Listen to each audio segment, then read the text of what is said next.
Hi, it's Shu from Rerolling Ones. We were sent an advanced copy of Warcry from Games Workshop. We tore into the box and split up the hobby effort. Brent took the untamed beasts, Jack took the iron golems, and I snagged the terrain and the critters. Well, I'm not done with the critters yet, so I will show you what I do have finished, the terrain. Building the terrain was fairly simple. After reading the instructions, I built exactly what I saw on the back of the box. One of the pieces was a little confusing, but if you build it last, the process of elimination will sort you out. Before priming, I added a layer of sterling mud to any surfaces that showed mold lines or join lines. This gives these relatively flat edges something for the paint to grab onto, and adds to the ruinous aesthetic. Painting this terrain was straightforward. I used mostly 4 spray paint cans.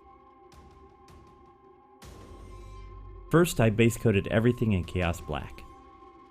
Then, I used a dark green camo paint from the hardware store at a 45-degree angle. After that, I dusted each piece with a deep brown, and then a light brown to act as a highlight. Dusting is where you hold the rattle can further back so the spray is more distributed by the time it reaches the model. You can see on the corner of the roof where I took the highlight to an extreme.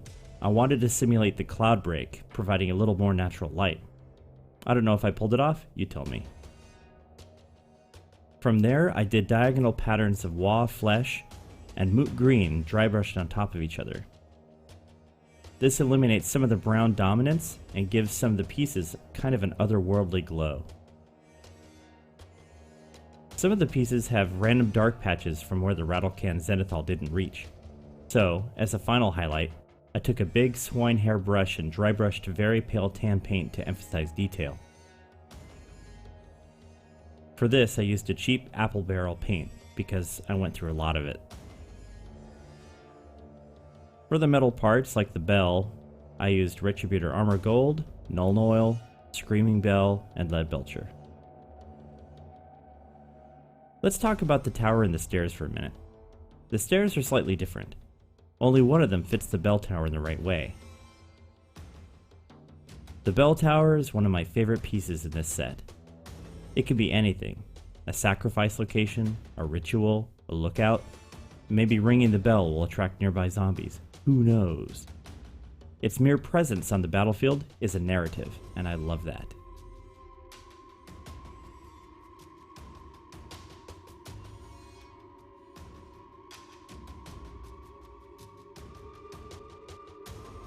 The Sigmar's head statue is another highlight for me. It's an insult to the current age and a testimony to Archaon's seat of power.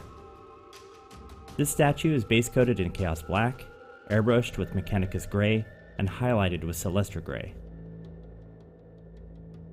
The assembly of the head model is really nice. Most of the seams are completely hidden. The centerpiece on the headdress had a problem where it was joined with the sprue. The sprue join was in the convex of one of the curves. In this case, it was kind of a pain to cut out. I know that Games Workshop is putting in more effort than ever to where the sprue joins the model and where the mold lines are present, so they're not as obvious once they're painted. So with this one, just pay attention to what you're doing, be careful, and you'll be fine. The Palisade structure on top of Sigmar's head was painted with 3 different colors, but in the end I used Xandri dust to cover everything.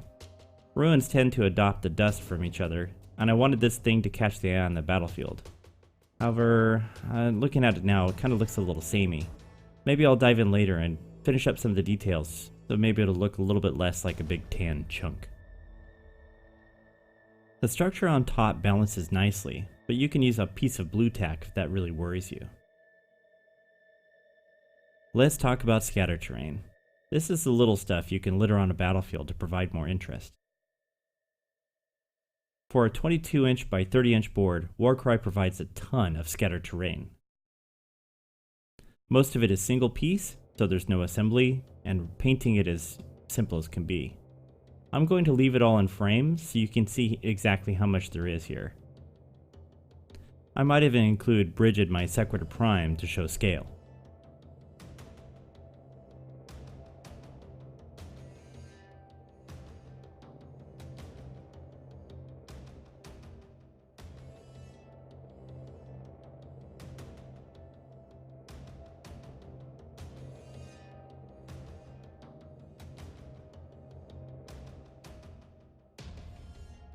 For the stone pieces, I went to keep them gray so they would remain neutral against other objects.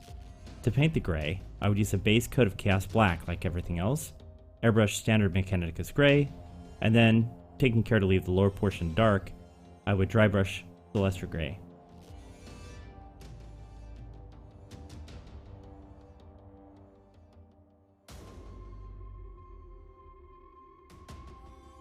All of this stuff was varnished by Krylon Matte Finish. Now, I'm not sponsored by Krylon, this is just the stuff I use. It's a bit of a lie too. It's not truly matte finish, it's actually a gentle satin. You can see some of the shine on this mini here if you look toward the bottom of it. Now I'm picky about this, so let me explain. I use this varnish for 3 reasons. 1. Specular diffusion. Look it up. The hardware store varnish goes on thick and smooths out the microscopic ridges in my paint, making it look more vivid. Now, this is my style, it's extreme, and I know, but I do it on purpose.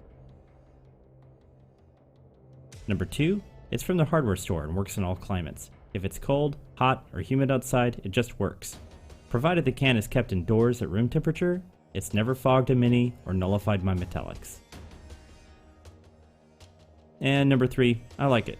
So, yeah, preferences. This is what the Warcry board looks like with every terrain element being used.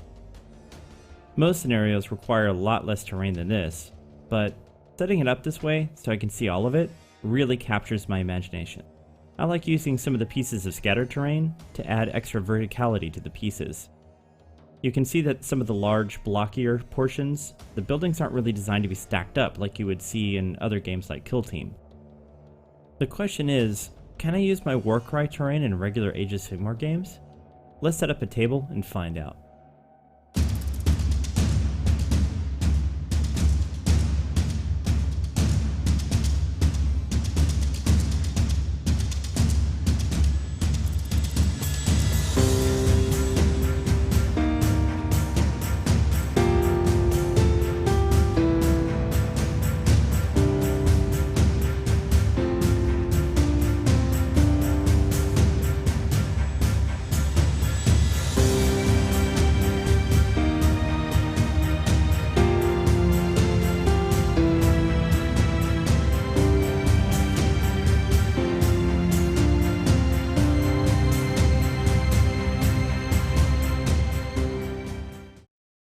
So there you have it. There's my opinions and perspective on the Warcry terrain.